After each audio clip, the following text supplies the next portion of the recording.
Olá, queridos, paz seja convosco, Deus abençoe a todos, em nome do Senhor Jesus. A Bíblia diz em 1 Samuel, capítulo 2, versículo 3, assim: Não fiquem contando vantagens e não digam palavras orgulhosas, pois o Senhor é Deus que conhece e julga tudo o que as pessoas fazem. Os arcos dos soldados fortes serão quebrados, mas os soldados fracos serão fortes, se tornam fortes. E dessa passagem fala de uma ocasião em que o profeta Eli, ele era o sacerdote de Israel, e a Bíblia fala que havia um homem da tribo de Efraim chamado Eucana. Ele tinha duas mulheres, uma chamava Ana e a outra Penina. Penina tinha filhos, mas Ana, ela não tinha filhos. E a Bíblia diz que, em consequência disso, Penina, ela zombava de Ana, ela tirava sarro de Ana, porque Ana não tinha filhos. E aquilo para Ana era um desgosto de alma muito grande. E a Bíblia fala que certa ocasião, eles saíram da cidade deles, né, e foram adorar a Deus no templo. E a Bíblia fala, queridos, que numa dessas ocasiões Ana derramou o coração perante Deus, e ela ficou por tanto tempo orando e pedindo a Deus um filho, e fez uma promessa que se Deus desse um filho a ela entregaria esse filho a Deus para servir no altar, ou seja, para ficar no templo. E ela ali orando, o sacerdote, vendo ela mexer só os lábios, a teve por embriagada, e inclusive chegou aí: olha, por que você não se aparta desse vinho, né? Não para de beber? E ela fala: Senhor, eu não estou bebendo, eu não sou uma mulher Belial, né? Não sou uma mulher maldosa, uma mulher qualquer, eu estou aqui derramando a minha sinceridade, né? A minha amargura, a minha tristeza perante o Senhor. E aí então ele fala: olha, vai em paz e que Deus conceda, né, isso que você veio buscar, isso que você está pedindo. E a Bíblia diz, querido, que Ana então voltou para casa, né, com a sua família, e teve relações com o seu marido, e Deus se lembrou dela, e ela teve um filho e colocou nele o nome de Samuel. Então logo a criança foi desmamada, ela levou a criança para o templo para ficar servindo no templo conforme ela havia prometido. E aí então ela faz essa oração, e na oração dela ela cita esses versículos que nós lemos. O que nós tiramos de lição, queridos, é que quando diz assim, não fiquem contando vantagens e não digam mais palavras orgulhosas, porque Deus é que julga tudo que as pessoas fazem. Querido, muitas pessoas são assim. Muitas pessoas, quando as coisas vão bem, quando não estão sendo confrontados, quando não estão passando por dificuldades, não reconhecem primeiro a grandeza de Deus, de que Deus é que está proporcionando a ela tudo aquilo. E pior que isso, muitas vezes desprezam aqueles que estão por baixo, aqueles que não têm a mesma condição que ela tem, o mesmo momento que ela vive. E isso para Deus é uma afronta muito grande. Deus nunca foi favorável a isso. Deus não desmerece ninguém. Deus não faz acepção de pessoas.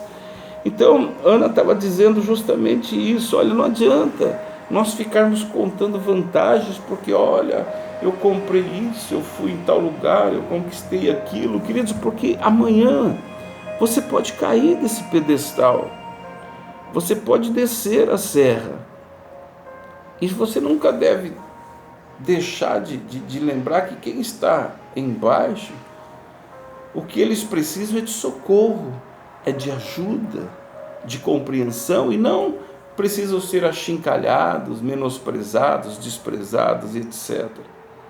Porque você pode estar lá amanhã. A vida, querida, ela é uma incógnita, nós temos altos e baixos. É por isso que a palavra de Deus diz em Eclesiastes 3 que há tempo para todas as coisas. Eu posso estar em cima hoje, mas eu posso descer amanhã. Eu posso estar em cima hoje, posso perder tudo amanhã. E de repente aquela pessoa que eu tanto menosprezei, que eu zombei, que eu não dei valor, ela pode ser a pessoa que venha me estender a mão. Percebe como as coisas acontecem? Então, a Bíblia diz que a gente não deve ficar contando vantagens e não deve ficar dizendo palavras orgulhosas por estar bem, porque Deus está observando e julgando as tuas ações. Aí ela diz assim: o arco dos soldados fortes estão quebrados, mas os soldados fracos se tornam fortes. Naqueles tempos de guerra, onde não havia armas, de fogo, aquela época era braçal, era espada, lança, arco e flecha, e as pessoas, e pedras, fundas, atiravam pedras. As pessoas elas se defendiam e guerreavam assim. Então, um arco para o flecheiro era tudo. O flecheiro que tivesse sem o seu arco, o que queria fazer com a lança? O flecheiro sem o arco era inútil. E a Bíblia fala que os flecheiros da época eram precisos, eram perfeitos quando atiravam, a flecha.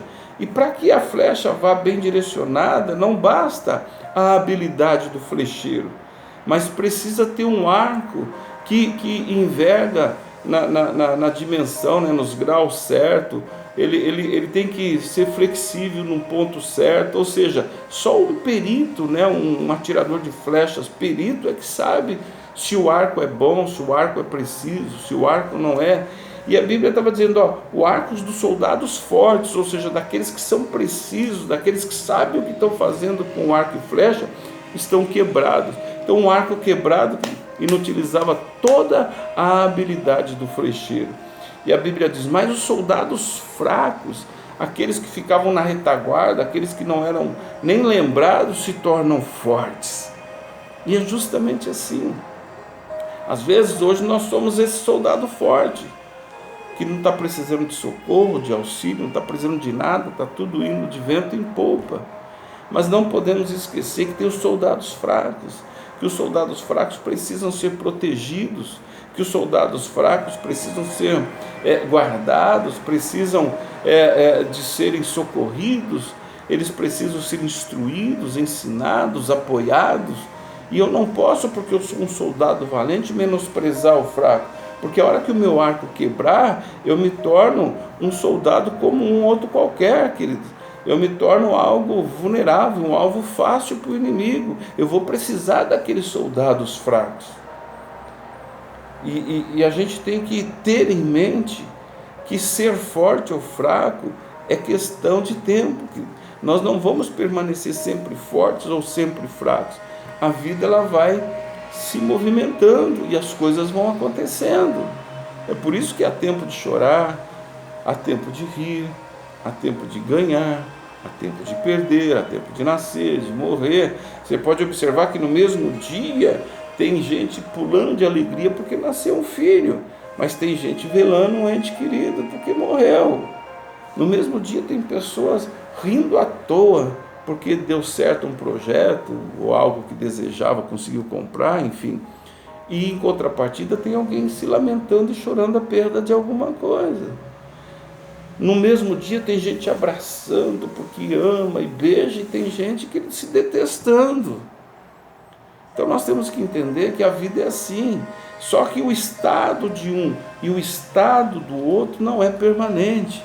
Daqui a pouco as coisas se invertem e aquele que estava triste vem sorrir, aquele que perdia começa a ganhar, aquele que estava doente fica curado, e aquele que estava totalmente são começa a ficar ruim, começa a perder, começa a adoecer, começa a nada dar certo. A vida, ela vai sendo desse jeito. E o que é que nós vamos fazer para mudar isso? O que é que nós vamos fazer para que a coisa se inverta, queridos? Esse que é o detalhe. Pondo aqui o negócio para não perder a bateria aqui, só um minutinho, querido. Então nós temos que estar ligados, queridos, e entendermos que a vida, ela é assim, que a vida, ela é cheia de altos e baixos. E eu não posso, em momento algum, querido, menosprezar aquele que não tem. eu não posso em momento algum dizer para aquela pessoa que ela é imprestável ou virar as costas para ela, porque amanhã ela pode ser a pessoa que vai me socorrer. Amém, querido? Então que nós possamos meditar nessa palavra e entender que os tempos bons e os tempos ruins ocorrem para todos nós. Então, por essa razão, não podemos contar vantagens quando estamos lá em cima, mas também não devemos dizer que somos os mais miseráveis de todos quando estamos lá embaixo, porque um dia vamos subir e aquele que sobe um dia vai descer. Então vamos buscar um equilíbrio, vamos buscar, se eu estou bem, deixa eu ajudar quem precisa, porque amanhã eu estarei mal e terá pessoa que vai me ajudar certamente, e assim nós vamos conduzindo a nossa vida, e assim nós vamos levando a nossa vida, e se Deus quiser, teremos dias melhores, teremos momentos melhores, e sem dúvida nenhuma agradaremos o Criador, agradaremos a Deus, que é aquele que nos dá vida, que é aquele que nos levanta, mas também que nos abate. Ele julga todas as coisas. Compete a mim, compete a você fazer o melhor que a gente puder para estar de bem com Deus e de bem com o nosso próximo. E claro, conosco mesmo. Amém, querido? Que o Senhor te abençoe, que o Senhor te guarde. Até uma próxima reflexão em nome de Jesus. Grande abraço para você.